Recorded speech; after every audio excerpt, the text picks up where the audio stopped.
This is one of my most common questions. How do I know how much to offer? And honestly, the answer is I don't know, but you are going to learn, and I'm going to tell you how you can learn.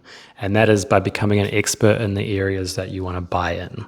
So you can type in an address just like me, and you can look on homes.co.nz or One Roof and all those like websites that have values, and that might give you a rough idea.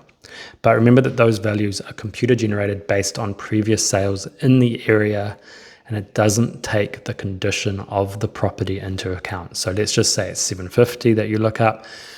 I would say that if that property is better than average, and it's probably going to sell for more than 750. If it's below average, and it's probably going to sell for less than 750. But by you becoming an expert in the market, you're going to know better, because by the time you find a house that you like and want to make an offer on, you would have already gone to other open homes. You would have already understood what other houses in the areas look like, and they probably would have sold by then. So you can see, okay, that one down the road that was slightly better sold for 810. This one's slightly worse, so maybe we'll offer 760 to get started.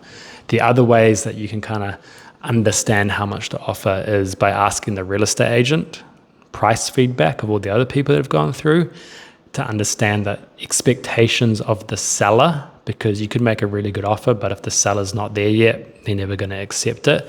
And understanding when the seller bought the house and how much for is going to really be a benefit for you, because if they bought it 20 years ago, they're probably going to accept a lower offer compared to if they bought it 2 years ago. You also could ask the real estate agent for a list of comparable sales in the area, and then you can look up the addresses and see the pros and cons. But ultimately, this is a little bit of a stab in the dark, because you have no idea what the seller wants. You can obviously see what category it's listed in on Trade Me, but real estate agents usually put them in lower categories compared to what they're going to sell for. So your best shot is to make an offer on paper and see if it's accepted or not. If it is just you, then you start low. If it's you versus other people, then you need to think about what you're most comfortable offering. What I would say is most people spend more than what they want to on their first house, because that is what it takes to outpay your competition and to get a seller to accept your offer in the first place, as opposed to, oh, I'll just wait and see.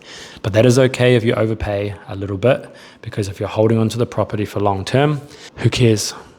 If you pay $10,000 more and in 10 years' time your house is worth double, I don't think you're going to be too upset, especially because you get to live in a home for at least those 10 years that you've been living in now.